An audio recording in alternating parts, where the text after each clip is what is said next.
World IBD Day takes place every year on the 19th of May to unite people worldwide in the fight against Crohn's and colitis, also known as inflammatory bowel disease or IBD.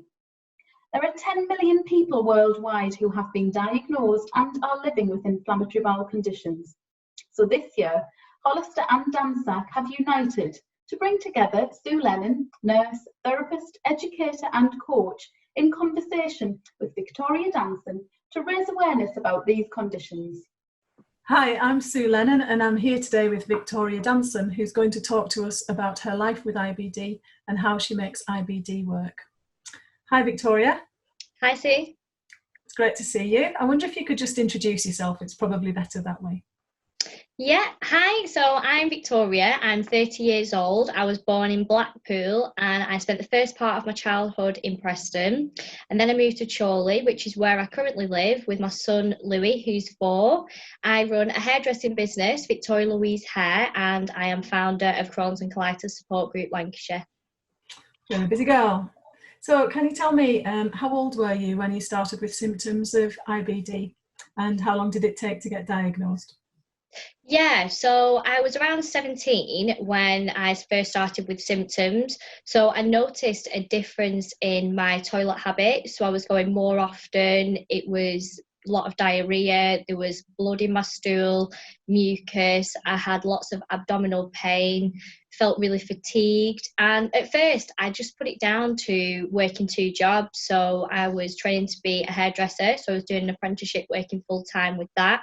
And then I worked part time as a waitress while still going out at the weekend with my friends. So I did kind of put it down to burning the candle at both ends at the start, but it's only when it started to really affect my everyday life, I went to the doctors, told them the symptoms that I was having, and they advised that it was IBS. So they gave me some medication for that, and I came away thinking that that was just going to stop everything and that was going to be that. But instead of feeling better, and my symptoms were actually worsening. So I went back for a couple more appointments. Again, I was given different medications, all of which didn't work. And it was only when my mum came with me and said that something was seriously wrong with the symptoms that I was having on a daily basis.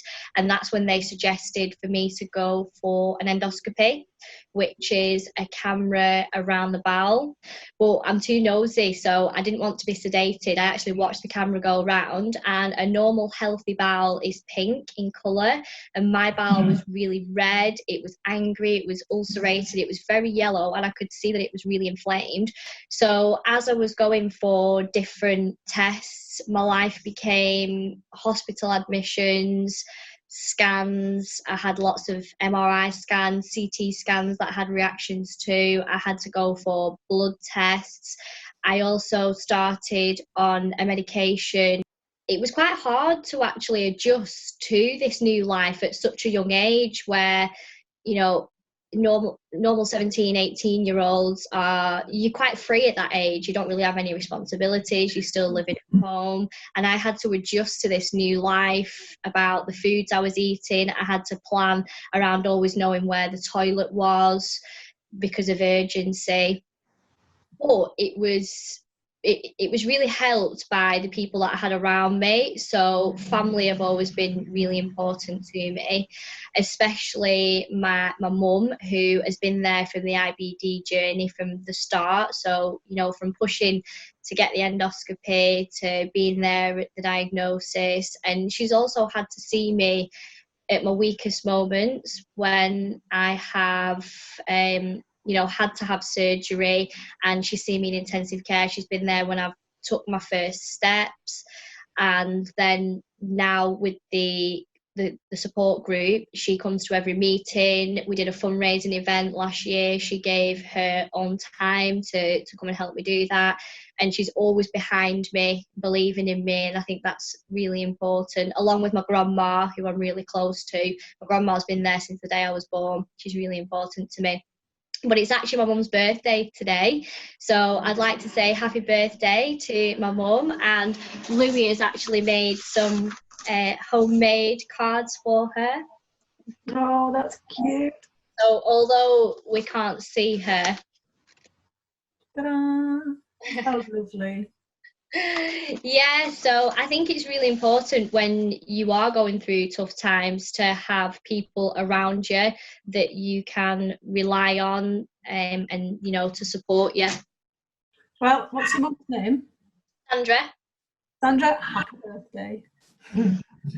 So after you'd been diagnosed and they'd said to you, you've got Crohn's disease, how did you accept that news? Yeah, so I didn't really take it on at first. So I remember my mum being really quite upset. She said, I really hope it's not Crohn's disease, because they had initially said, well, it might be inflammatory bowel disease. And I just remember my mum really not wanting it to be that diagnosis. And when they told me, I probably chose to ignore it. I probably didn't want to accept it. So I still carried on doing everything that I was doing. I still always worked, even on my worst days where I struggled to get out of bed. I always still went to work, because I felt like if I was functioning, if I was at work and I was doing what I was doing before, then it wasn't going to get the better of me. I've always had that strong-willed mindset that it won't control me. I will, you know, live with it, but it won't stop me from doing anything. I still did girls' holidays. I still did festivals. I still went out with my friends. I never let it stop me from doing what I wanted to do. But I probably went on a bit of a self-destruct path initially, because it was hard to accept that. And also, not long after the diagnosis, I had lost my uncle to suicide, and I actually lived with him when I was younger with my mum, my grandma, my granddad, so I was really close to him. So I was struggling to accept that as well, and all that emotional build-up was really quite hard. So I probably, you know, for a good year did struggle to accept it, but then I found the gym. And I started boxing, and there was probably quite a lot of anger in there that had built up over time through, you know, lots of different experiences that I'd been through. And I found that that was a good way to release that. And I've also always found therapy in horses as well. So I've spent a lot of time with horses. I just think when you're on a horse, you forget about everything. And also music. I really find therapy in music is just, you know, music will get you through anything. Okay, so what kind of music were you into as a teenager? Yeah, so when I was growing up, I was really into my dance music. I liked my club music, 80s, 90s dance. But as I've got older, I do like listening to a bit of soul. So I know that like the whole thing of body image or self-image is really important to you. Obviously, you're a hair and beauty therapist, and it's been part of your world forever, really. How early in your life can you remember wanting to go into hair and beauty? Yeah, so I always wanted to be a hairdresser from, I'd probably say about the age of 5, 6. I remember at my grandma's house, I had this blonde head on some shoulders, and I just used to plait it. I taught myself how to plait on it. I used to go to like a child daycare centre, Kindercare it was called, and I used to go there in the 6-week holidays from primary school, and I used to French plait, you know, the ladies' hair that were looking after us, and they all thought it was amazing that I could French plait hair. So I used to spend my days doing that. And I suppose I found therapy in hair as well. I used to just really enjoy just making a masterpiece out of hair, and I've never been afraid to try new things. And even now, you know, I specialise in wedding hair, so it's great to be part of a morning where you are making people feel good about themselves, and I love trying, you know, new creations. And yet, when you were a small child, I think you were bullied, weren't you? And is that something that you can talk about? Yeah, so from a young age, I was made to feel that ginger hair was ugly, that having pale skin and freckles were disgusting, and there was a lot of name calling that I had to deal with growing up, both in primary school and in high school. And I didn't really have anybody in the background telling me any different. So you start to believe that when you hear something over and over again, that's what you think. So I started to change myself to try and be accepted. So I coloured my hair. I then wore fake tan. I used to put makeup on just to try and feel accepted. And because I felt like then when I did that, people did accept me. Yeah, I understand. So it's like, when you think about all that you were going through in those early years and what you had gone through before with the bullying and then image stuff, moon face, sore joints, crikey, you know, the strength of character that it must have taken to come through that is not unremarkable. Despite all of that, this background of bullying and lots of difficulty with self-image and moon face and sore joints, you went on and became a hairdresser. I'm really interested to know how your employers responded to you. How did you discuss your health problems with them, and were they supportive? Yeah, so initially, as I said, because I used to go out a lot, I had, they thought I was a party animal. So they put it down to me being tired and going to the toilet a lot because I was going out so much. And they probably didn't take it serious. And over the years, I've almost felt like I've been penalised from my condition, as I've had bonus deductions based on hospital admissions. I've had wage reductions based on time that I've spent on the toilet. And you feel then that you don't have that rapport with your employer to actually talk about what you're going through, because the pressure that you feel when you're on the toilet and you physically can't get off because you're filling that toilet bowl with blood, and yet you know that your wage is being deducted for that, when these employers have got your medical records and they know what you're living with. It can be really, really difficult.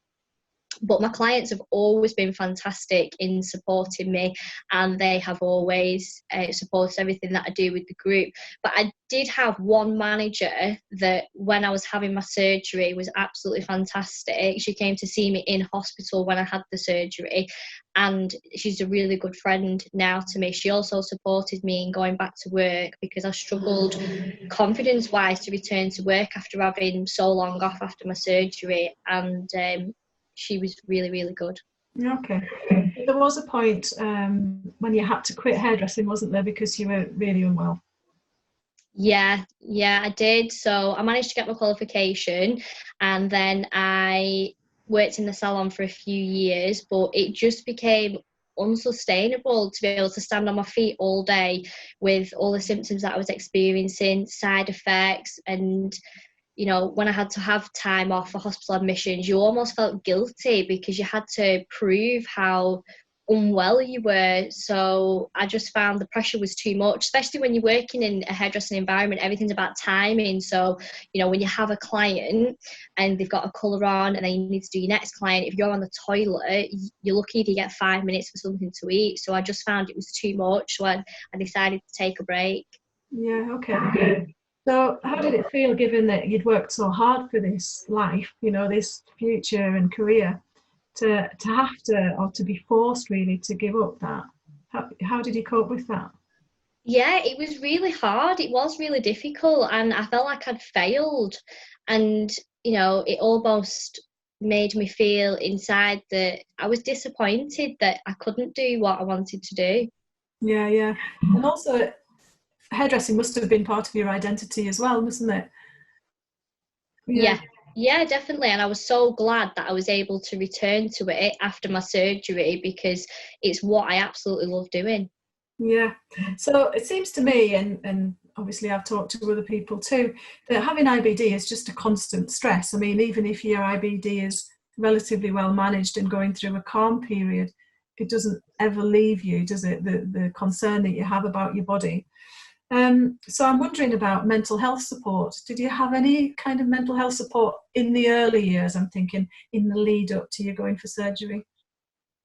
Yeah, so there wasn't really much support in mental health, if I'm honest. And I think it's a really big factor of living with IBD, depression and anxiety. If you're having to plan about where the toilet is, and everywhere you go, you always need to make sure that there's a toilet, the anxiety that can cause.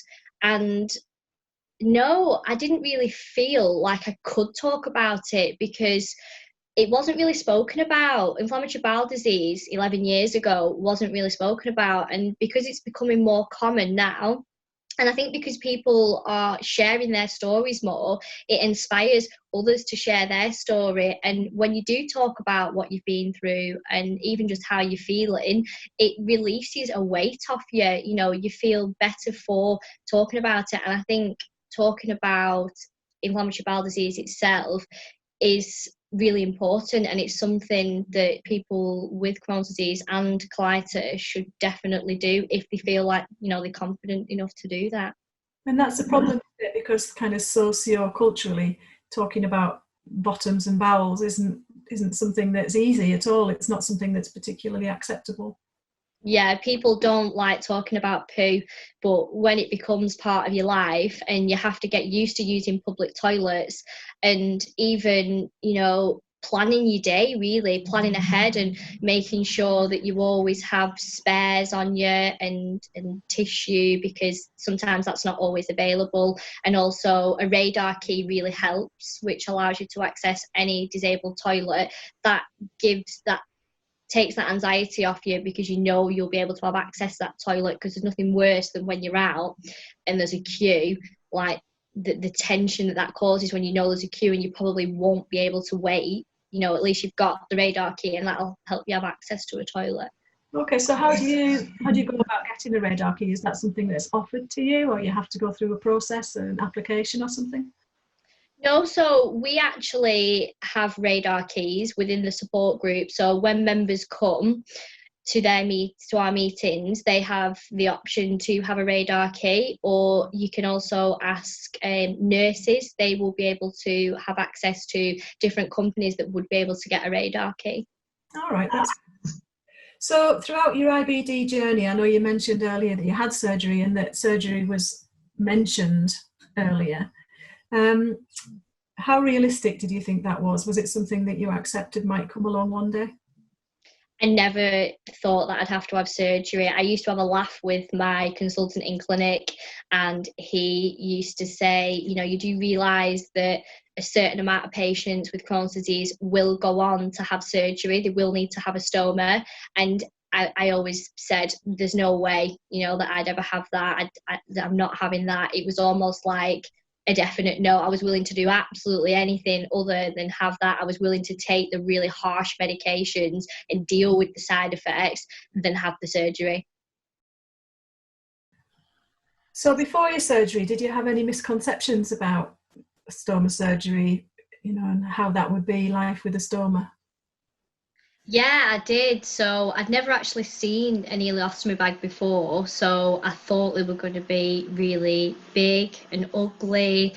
And I was also really afraid, because I'd been judged based on my appearance for so long and growing up, and it took me a long time to learn to love myself for the person that I am. I thought people would treat me different having a stoma, and that worried me, because that's how I'd always been treated. But when it actually came down to it, how did the decision for you to have a stoma kind of evolve? What happened, and how did you come to that decision? Yeah, so I managed to do 5 years with medication. So I was diagnosed when I was 19 and I got to 24. And in that time, I'd been on immunosuppressants that had given me induced pancreatitis. I'd had lots of IV steroids and oral steroids, which were really difficult because I used to get sore bones, and I still do get really sore joints now.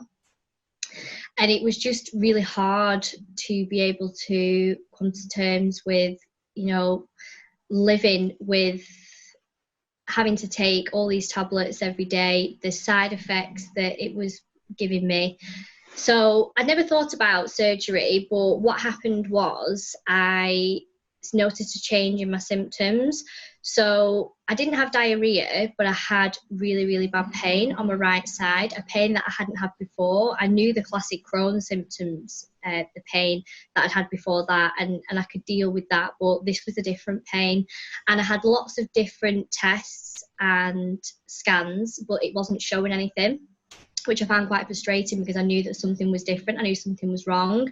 And I managed to carry on living with it until the point where it stopped me from being able to go to work. And then it was taking over my daily life. It was waking me in the night. I would get desperate, waking up in the middle of the night, Googling, trying to find an answer to what was going on. And I felt like I needed to get something out of my body. It would wake me up, this pain in the middle of the night, and I honestly felt like I needed to give birth, and I didn't have any children at this point. So it was one night where I couldn't take the pain anymore, and I took myself to A&E, and I said that I wasn't leaving until something was done because I couldn't carry on living with this pain.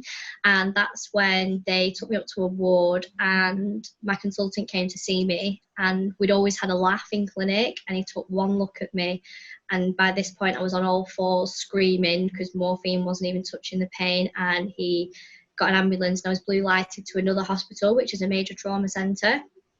So at this point, I knew something serious was going to happen because they were transferring me to another hospital.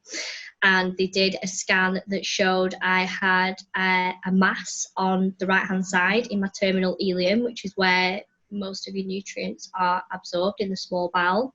So my consultant came, and he was absolutely fantastic. He came and he took my hand and he drew me a picture of what he was going to do. So he drew the bowel, what he was going to cut out. He even drew a bag and where that would be. And then the stoma nurse came to see me, and she showed me different bags, and she gave me the option of where I wanted the stoma, which I thought was really good. She said, where would you like it? But they're the professionals. So I said, wherever you think will be best. And she absolutely put it absolutely spot on because I can wear high-waisted jeans, bikinis, and it was really good. So then I went down to theatre, and they couldn't actually do my surgery straight away because they had a cardiac arrest in. So I did have to originally wait an hour to have my surgery, which felt like forever because I was in so much pain. But when he came to see me, the last thing I said to him before I went to sleep was, please, can you make sure you give me a neat scar? And I think that was the least of my worries when I woke up. But he took my hand again, and it's so important to, you know, that touch when you're in that vulnerable and weak situation, for someone to give you that touch, to comfort you, to tell you, you know, that everything is going to be okay, it's going to be all right. You don't always remember what people say to you, but you always remember how they made you feel. And I woke up in intensive care, and he came to see me, and he took my hand again. And he said, I don't know how you were managing. He said, I just don't know how you were managing because you had abdominal sepsis, because it had gone septic. But the reason why the abscess hadn't been diagnosed on the scans was because my body had surrounded it with fat to stop it from spreading. That's how clever and amazing your body is.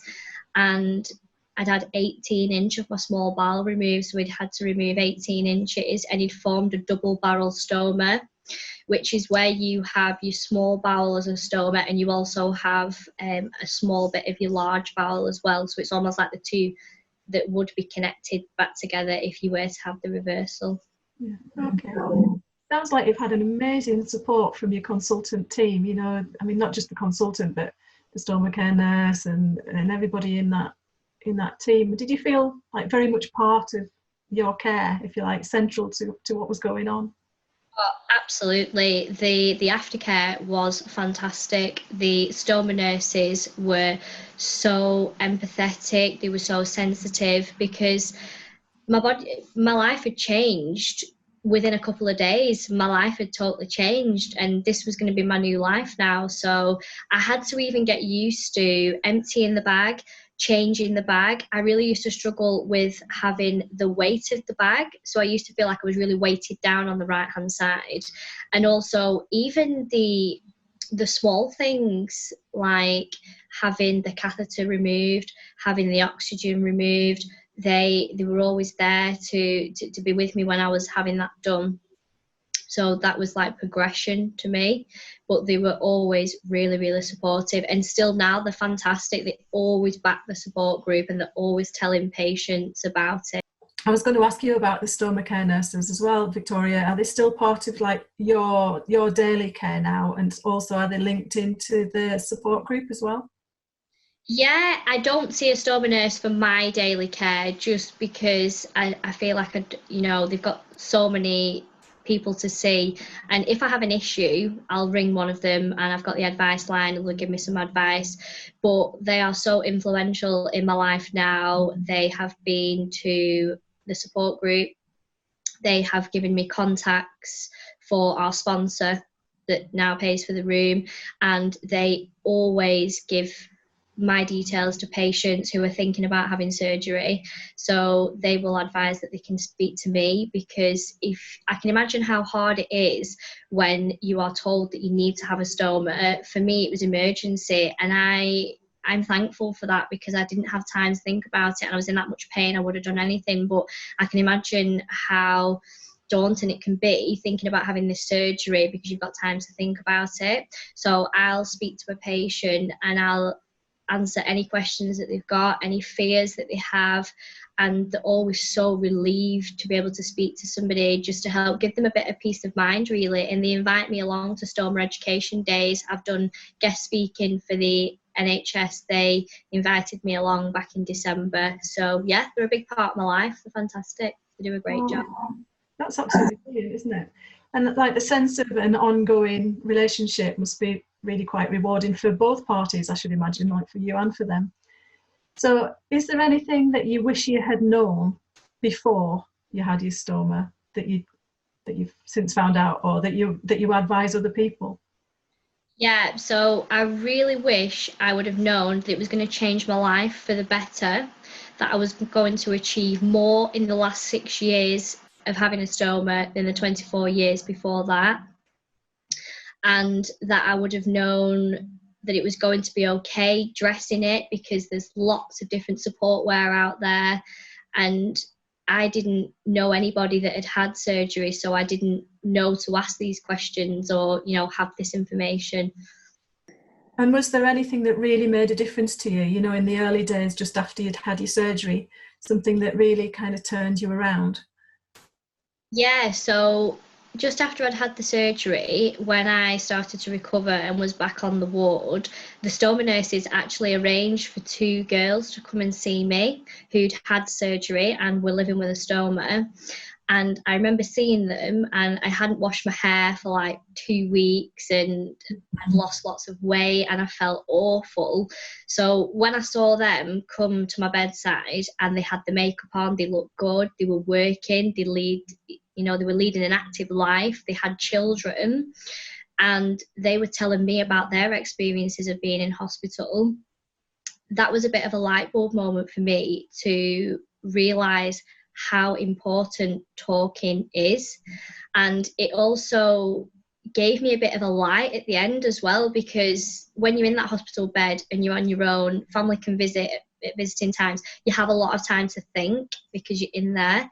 And that's when I knew that I wanted to set up a support network to bring people of Lancashire together who were on the same journey, who were living with IBD, who'd had surgery, who were living with a stoma. That's when the idea came to me after I'd actually spoke to those 2 girls, and I still speak to those 2 girls now. And do they come to the group, those 2 girls? We do speak over the phone. They have been to the group, but they find it difficult with childcare, but we do always keep in contact over the phone. Isn't that brilliant? You've still got ongoing contact. It's fabulous.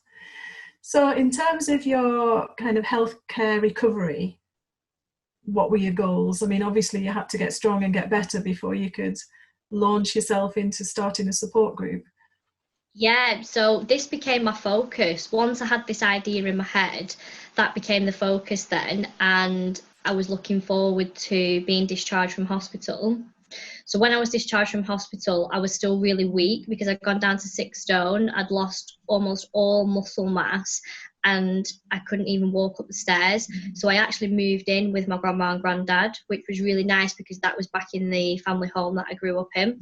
And they had a stair lift, which really came in handy because they used that for the toilet. And then I was sat in my grandma's living room and I remember staring out the window, the same window that I used to stare out of when I was a child, when I had all these hopes and dreams. And I thought, I'm going to set a support group up. I'm going to do it. I'm going to bring people together in Lancashire. And I just knew that I wanted to raise awareness as well about inflammatory bowel disease, and also about that having a stoma is nothing to be afraid of, and you know, it's not a bad thing. So that was the aim then, to set the support group up, and that gave me the light that I needed to recover and get back to work so that I could fund it as well. So how long did it take for you to recover, you know, to be kind of back to acceptable fitness? I mean, probably not top, but acceptable. Yeah. It was around 6 months altogether, because I was unfortunate that I was having infections in my scar tissue in the incision, so that set me back. But all in all, to get the core strength, because you don't actually realise how much of your core strength is in your stomach until, you know, you have an incision there. About 6 months, yeah. Wow. Okay, and so in terms of stoma-related self-image, like body image, I guess people call it, don't they? Did you struggle with that? Because I'm thinking about the experience of bullying that you had, and the fact that your life was very much based in kind of image-based hair and beauty. You know, what happened after your surgery? How did you recover yourself? Yeah, so at the start it was really difficult, and I would only wear baggy t-shirts, which I'd never worn before. I'd always worn what I wanted. When I used to go on nights out, I was always in the short tight dresses, and it was hard because I was just walking around in baggy t-shirts. I didn't feel myself because that wasn't what I would normally wear, but I was so conscious about people seeing it, seeing the outline, and I used to get anxiety about it. But the more that I started to wear the clothes that I wore before, and it was probably only when I did set the support group up, and the more people that I told my story, the more I opened up, the more people told me that they thought I was an inspiration. That then built my confidence, and now I'll wear absolutely anything I want to. I don't let it stop me from wearing anything, but I found really good support wear, and that is really important, because if you have the right support wear on, that gives you the confidence to be able to wear what you want. Okay, and did you do anything differently with your dyed hair? Yeah, so when I came out of hospital, went to my grandma's, again, a lot of time to think, and I thought, do you know what, I'm going to be who I was always meant to be. And I decided at this point my hair was blonde, and it had been blonde for years, and it wasn't in the best condition. And I spoke to my mum and I said, I'm going to reinvent myself. So we went to the hairdressers, paid an absolute fortune to have it done, but it looked better, because this was at the point where I took a break out of hairdressing. But I had it cut off, which was a big thing. So I had it cut right up to the back of my neck, and they did colour correction on it, and they matched my natural colour. And I remember walking out with this really short hair thinking, have I done the right thing? And then I took one look in the mirror and I thought, yes, I have.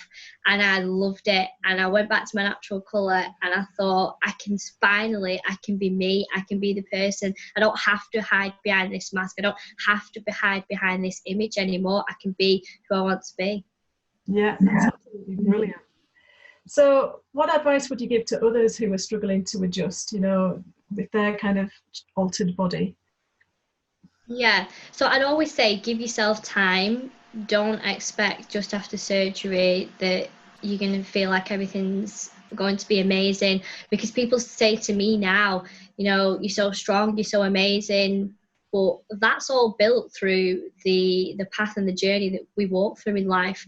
And I always say, when you're struggling with anything in life, body image or the way that you're feeling, if you find a passion that you love and you keep building on that passion, put your time, your effort, your energy into that, and you become good at doing that, you grow as a person, and that builds confidence. And within that changes about how you feel about yourself. But also, beauty does not come from the way that you look. It does not come from that. It comes from how kind the heart is. Yeah. And what about kind of helping people to grow their confidence, to try?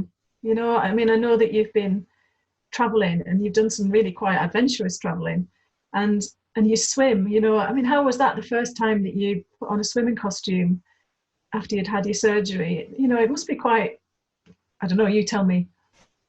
Yeah, so it was daunting, and I remember shopping around everywhere to try and find a swimming costume that would cover the bag, and I managed to find one, and it was a swimming costume and it had like an extra piece of frill around the front, so that was perfect because that gave me that confidence that it covered the bag but it still looked really pretty. And I remember taking my son swimming when he was about 9 weeks old, and it was a class.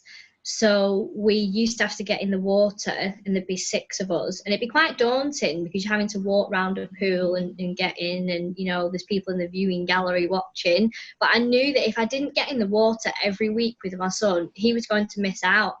And now he's a really good swimmer, he's really confident in the water.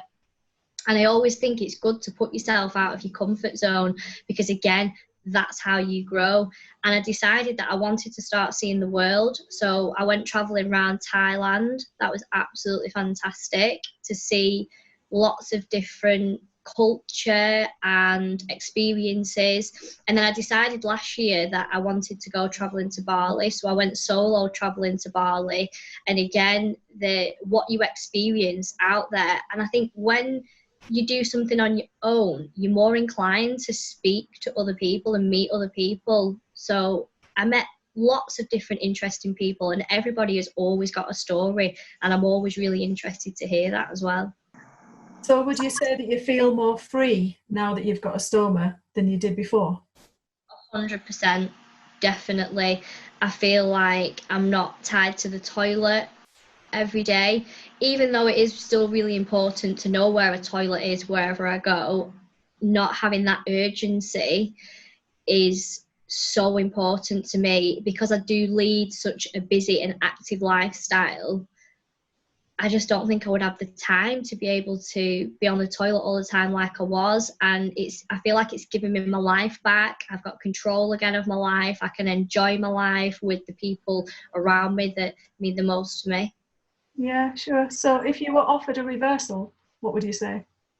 I've already been offered the reversal, and I never thought I'd say this, but my consultant asked me if I want to have the reversal, and he was confused. He actually said, I don't understand why you don't want to have the reversal. You're young, you're fit, you're healthy. And I said to him that I am so scarred by how I used to feel when I was on the toilet a lot, those emotions, that urgency. And he said, well, you're not guaranteed to go back to that. And I said, well, I actually believe that I was given this as a second chance at life. I feel like I was given this to take forward and show that it's nothing to be afraid of, raise awareness that there's absolutely nothing wrong with having a stoma. So tell me about Louie. So Louie is my son, and he's 4 years old, and he changed my life massively. He taught me what true love really is, and he also taught me how to show love back as well, because he broke those walls down that I had spent many years building. He just gets me, I get him. I love showing him new experiences. I love making memories with him. He makes me laugh, and he's just so understanding about what I've been through. And I always show him a lot of love because I think it's really important to feel loved from a young age to build that confidence. Oh, so would you say that being a parent has also really helped you to grow? Definitely, 100%. Your priorities totally change when you have a child, and you have to put them before yourself. So I love nothing more than getting up on a weekend on a Sunday and my day off and taking him out to Thomas the Tank, or I drove for 2.5 hours to take him to see the Real Polar Express. Anything to put a smile on his face. And you know, equally he calls me his sweet, kind girl. He's just so cute. Oh. So how do you talk to him about your stoma or about your health history? Do you have a name for your stoma? How do you refer to it? Yeah, so I don't actually have a name for it. And when he was growing up, when he was younger, he used to be quite afraid of it. So he would say, it looks really sore, it looks painful. And because obviously when you take the bag off, it's red. But I decided to show him a video that I have. When I do guest speaking and I do a presentation, I have a video, and I played it to him. And it starts off with pictures of me in intensive care, and then the journey of how we started Crohn and Colitis Support Group Lancashire up until, here I am today. And he was really shocked at the photos of me in intensive care. And he said, "Mummy, is that you?" And I said, "Yeah." And he got really quite upset. And I explained to him that I'd been really poorly before I'd had him. And that's the reason why I'd had to have a stoma. And that's why I have a bag now, because it saved my life. And now he just thinks it's amazing. And he's asking me, who else has a bag? So I actually participated in a video with other ostomates, and I showed him. And he loved it. He thought it was amazing. "Have all those people got a bag?" And I said, yeah, most of them have, yeah. And he just thought it was brilliant. Okay, so when he talks to you about, I don't know, does he help you? I think about people who have a second child, and the older child kind of is really helpful and gets nappies and things like that. Does he help you with bag changes and things? Absolutely. Yeah, so he likes watching me, actually. So he likes me having a bath with him at night, and he'll watch me. So he'll ask me if I need anything, and he'll pass me a tissue, or he thinks it's really, really interesting, but he's so sensitive towards it. So sometimes he'll say to me, if I'm going to the toilet, "Do you need to empty your bag?" He's like conscious about it, which is really good, because as I say, it's teaching him that being different is okay. And he also asked me when he started school, he said, today we was in PE, and all the little girls in the class, they don't have that bag, they don't have what you have. So it dawned on me then that he must have thought that every female has a bag. So then I had to explain to him again that I live with Crohn's disease, and that's why I have to have a bag. So he's got a really good understanding of it now. And does he talk to his friends about it? Do you ever get strange questions from other children? No, he's never really spoke about it to his friends, really. He'll speak about it in front of other family members, such as we were tidying up once and he found a pair of scissors that have like the blunt end for cutting the bag. And he said, Mummy, here's the scissors that you can use to cut your bag. And he gets excited about it, which I think is really good. He's obviously a really sweet and very empathic little boy. I think you're obviously very proud of him, quite rightly so. So I know that quite early on you wanted to launch a support group, and you were really clear that was a massive motivator for you to get better. But you had quite a difficult time, and it took maybe a couple of years, was it, for you to finally realise that aim? Are you able to talk about those years? Yeah, so after the surgery, I went back to work, and then in the same year that I had my surgery, I lost 18 inches of my bowel. I lost my granddad, who was like my dad for the first 8 years of my life, and I also had a miscarriage. So that was a lot of grief in 1 year, and that was really, really difficult to deal with. Again, I didn't really speak to anybody about it, although I did have some counselling, and that really, really helped put my thoughts into perspective, and also tell somebody that didn't know me that I felt comfortable speaking to and opening up about not just the experience of that year, but also all the experiences that I probably didn't realise that I was holding up inside. And to release all that, I felt like I could move on from it, because I had acknowledged it, and I'd acknowledged everything that I was feeling that I probably was trying to pretend that I wasn't. So once I'd released all that, I felt like I could go forward, and I found clarity with it. So I then got pregnant again, which was amazing, with my son, Louie. But it was quite a difficult time because I'd had the miscarriage. I was always worried that something was going to happen. So I struggled to enjoy my pregnancy in case something happened again. So I had 9 months on maternity, and then it's when I went back from maternity that I started putting plans in place to start Crohn's and Colitis Support Group Lancashire. So I sourced a room, and it was really important to me as well where the location was. I wanted to make sure it was the right size room. I didn't want to get somewhere that was too big in case we struggled to fill it. I didn't want to get somewhere too small. There had to be a toilet. So I managed to source a community centre. And then I had to think about how I was going to market it and get the word out. So I'd only just gone back from maternity. So I made some leaflets on my phone on an app, and then I printed them off on my dad's computer, and I just drove around to doctor's surgeries. I drove around to hospitals and just gave leaflets to anyone that would listen and believe in what I was trying to do. I then went on the TV and shared my story again. And then I went on the radio to get the word out. And then I created a Facebook page. So we waited for the first meeting, and I didn't know if anybody was going to turn up. My friends and family were there, and we had 2 members of the public. So I thought, okay, it's better than none. It's a start. And those people were so influential to the group because their stories were so interesting. And that was the first time that I really opened up about all my surgery, because I didn't used to tell people that I had a stoma at first. I couldn't quite get the confidence to do that. But when I did, again, a weight has been lifted, and it was helping others speak about their experiences. So what sort of feedback do you get when you talk? I mean, I know you talk quite a lot about your experience. What feedback do you get from other people? So when I share my story, when I speak to patients, when I do guest speaking and presentations, people are always in awe. They say I'm such an inspiration and a great role model for the younger generation living with inflammatory bowel disease as well, because people don't like talking about poo. It's quite a sensitive subject, but when it becomes your life, you have no other option but to talk about it. Yeah, I think you're absolutely right, and certainly it seems that we're getting a bit easier at talking about urinary incontinence, and perhaps call it, bowel incontinence is the next great frontier.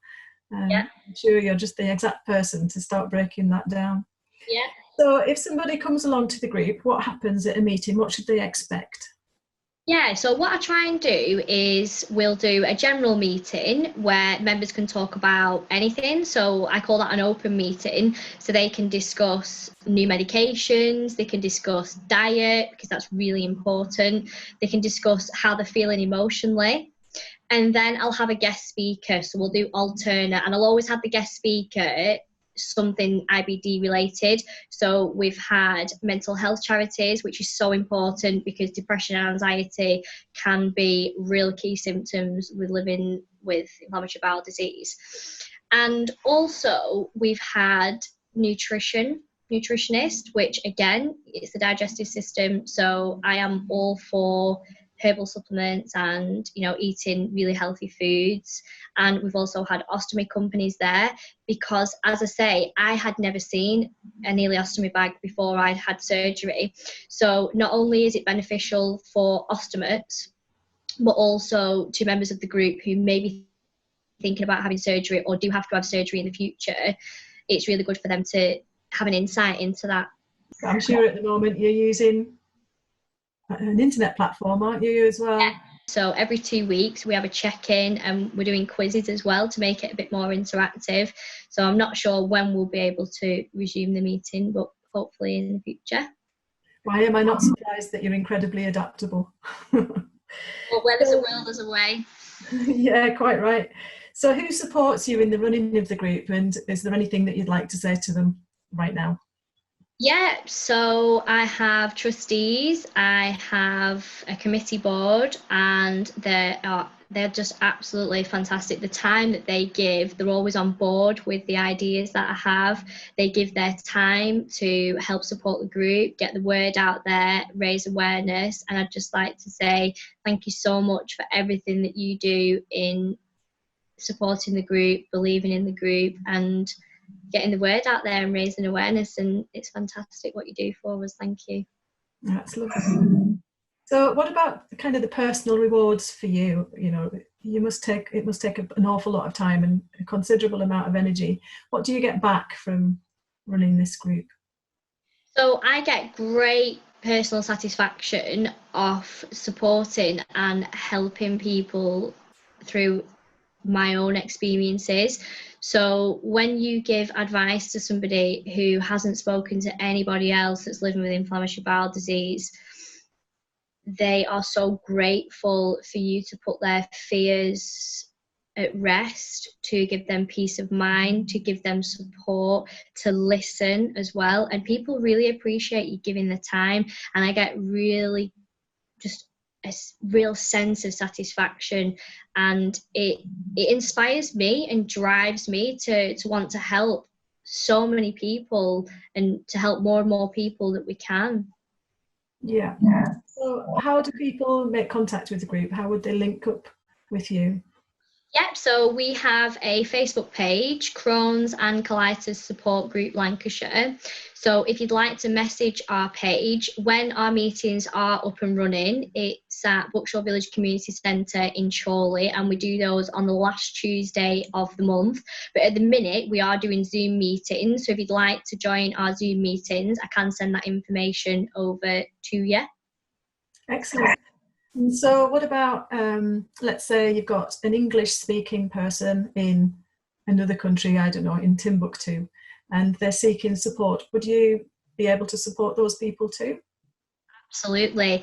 I have people messaging me now, and we have followers on the Facebook page that live in America, and they ask for advice, and, you know, they say that they wish they had something like this over there, because they said they don't have any support network or people that they can talk to about what they're going through, which, you know, it must be really, really hard, because I've been there when you don't know anybody living with it and you just think it's you and you feel isolated. And that's why I set Crohn's and Colitis Support Group Lancashire up, to, you know, reduce isolation, to remove stigma and give people the confidence to talk about what they're going through, because it's so beneficial to open up about, you know, your experiences and how you're feeling.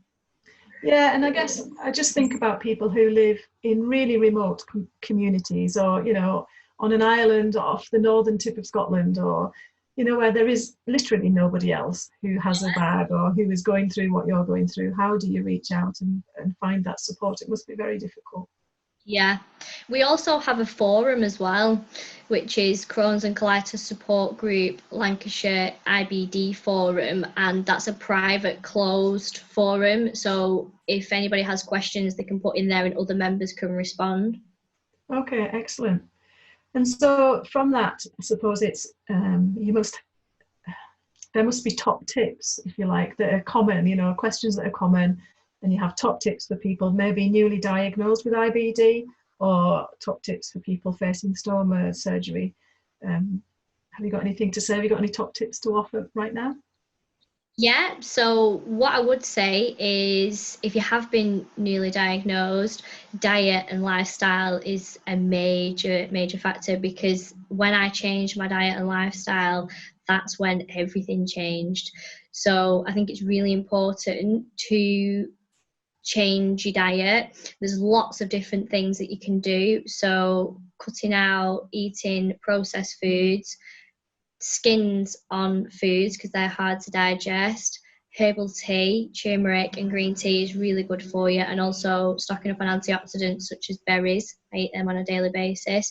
I'd say to anybody who's thinking about having surgery to have a stoma, don't be afraid, because it will change your life for the better. You will regain control of your life, and you will get your freedom back. I'm not saying it's going to be absolutely amazing, because of course there are always days where it might be difficult, but the good days absolutely outweigh it. Yeah, okay, brilliant. Well, we're coming to the end of our time now, Victoria, and obviously I'd like to really thank you for taking time out of your massively busy life to come and chat today. But I've just got 2 more questions, if I'm allowed. So the first one is, have you ever had anybody say something really hurtful, whether that was deliberate or just because of ignorance, and how did you deal with it?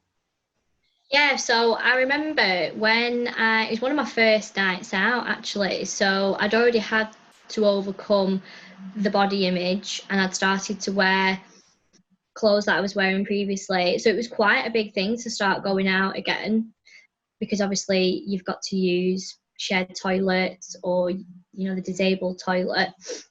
So I was in a local bar and I needed to change my bag. So I went to the disabled toilet, but it wasn't actually a disabled toilet that needed a key. It was locked, but it had been locked from the outside. So I had a radar key with me, which allows you to use any disabled toilet in the UK. And I advised the staff member that I needed to use the disabled toilet, to which I was advised that I didn't look disabled enough to use that toilet. So I actually got my bag out and I showed him and I said, I think I'll be the judge of that. And obviously he didn't know what to say, and he didn't know what a radar key was either. So I told him that I had a radar key and he said, what's that? So I was in shock really at the ignorance and probably the lack of communication and training for those staff members. If they're going to be manning a disabled toilet, they should be more sensitive towards it. So when I went in the toilet, it ruined my night. I was really angry, and I remember thinking it's took willpower and strength to try and get my life back on track and do the things that I was doing previously for someone to try and knock me back. But I thought, no, I'm not going to let him ruin all the hard work that I was doing to build myself. So I went to the manager behind the bar and I made a complaint, and I told him what had happened, the conversation that had gone on, and I advised that they need training, because not every disability is visible, not every illness is visible. Invisible illness, somebody might not look disabled or ill, but you cannot judge somebody based on the way that they look. No, the amount of effort that into looking not ill, works against you in some ways. Takes some doing. Yeah, I'll say. Okay, so if you had 3 wishes, if I could give you 3 wishes right now, one's for you, one's for the support group, and one other, what would you wish for? So the first wish for me would be to remain in as much remission as I can and stay as healthy as I can for as long as possible. The second wish for the support group would be that we can grow and offer more support to our members. And the third wish would be just to be happy, because I think it's so important to be happy, because everything starts with you, and you have to be happy before you can give to others. And I think it's really important to focus on your goals and who you want to be and what you want to be. And I'm trying to be who I needed 11 years ago. Thanks very, very much for today. You've given me a brilliant insight into how you make IBD work, and I can't tell you how valuable that's been to me, and I'm sure to many other people. Thanks ever so much, Victoria. Thank you.